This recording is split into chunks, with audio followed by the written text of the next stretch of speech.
Assalamualaikum warahmatullahi wabarakatuh. Kembali lagi malam ini diskusi. Malam ini memberi pendapat hukum tentang permasalahan bisa tidak sih orang lain yang berbuat tapi yang lainnya juga beda, umpama si A berbuat, si B yang bertanggung jawab. Harus digarisbawahi bahwa tindak pidana tidak bisa diwakilkan. Nah, itu jelas. Tindak pidana tidak bisa diwakilkan. Pelaku pidana tidak bisa diwakilkan.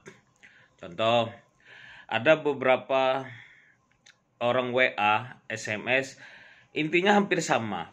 Yang pertama, Pak, saya ini pertama saya pinjam uang sama rentenir. Sudah berjalan beberapa bulan, saya pinjam duit 50 juta, saya bayar bunga 7 juta. Sudah 7 bulan berjalan. Terus tiba-tiba ada kawan mau pinjam uang. Saya nemanin, saya kenalin. Akhirnya kawan itu dipinjamilah 80 juta. 80 juta. Uangnya diterima kawan. Bukan saya yang nerima. Nah, sekarang kawan saya kabur. Kawan saya hilang. Saya yang disuruh tanggung jawab. Bagaimana solusinya, Pak? Di video kita sebelum-sebelumnya pernah saya bahas tentang rentenir. Rentenir itu apa sih? Udah saya jelaskan bahwa sudahlah kita meminjam kepada rentenir walaupun cepat, upaya lain lah dikerjakan karena itu ada tindak pidananya. Ada juga ahli hukum bilang bahwa itu perdata, tapi kalau rentenir rata-rata menyita, memaksa, itu pidananya dari situ. Oke. Tadi kembali lagi,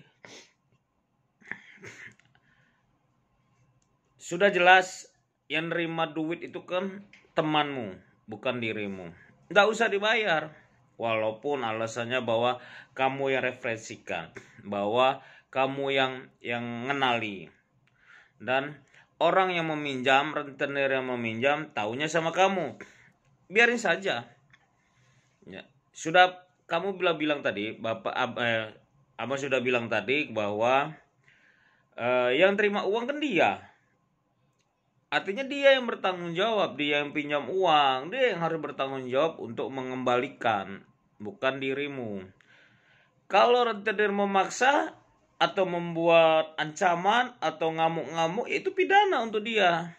Nggak usah takut. Nggak usah takut dengan ancaman-ancaman seperti itu. Ada lagi, Pak, saya kan jaminan sertifikat. Karena saya baik sama teman, sertifikat saya pinjamin.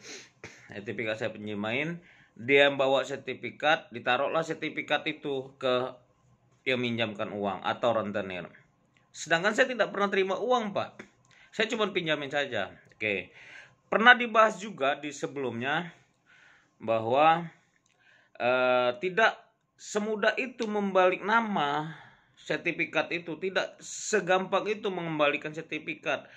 Benda tidak bergerak beda dengan benda bergerak. Benda tidak bergerak harus atas nama. Seandainya di sertifikat itu atas nama Tony Sastra, tidak bisa orang membalik nama langsung atas nama dia sebelum tanda tangan saya, sebelum ada kuasa saya. Tidak bisa. Jadi nggak usah takut. Sertifikat itu tidak akan balik nama. Kalau itu ada balik nama, ada indikasi pidana, ada indikasi pemalsuan. Oke, jelas. Jadi nggak usah takut kalau sertifikat sama orang lain. Kita lihat setelahnya.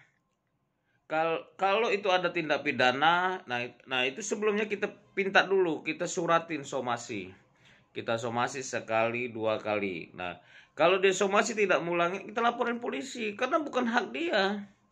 Bukan hak dia untuk nahan sertifikat karena tidak ada tanda tangan sumpah sertifikat saya sama orang lain, saya tidak pernah buat komitmen, tidak pernah buat perjanjian dengan orang lain. Tapi sertifikat sama dia, saya minta sertifikat saya. Kalau dia tidak mau, saya somasi 2 kali. Kalau sampai 2 kali dia tidak mau, itu masuk pidananya, masuk ke penggelapan barang yang bukan milik dia, itu 372 di pasal KUHP pidananya. Oke, itu aja sedikit pencerahan malam ini dari Tony Sastrajaya, SHMH Lampung Tengah. Assalamualaikum warahmatullahi wabarakatuh.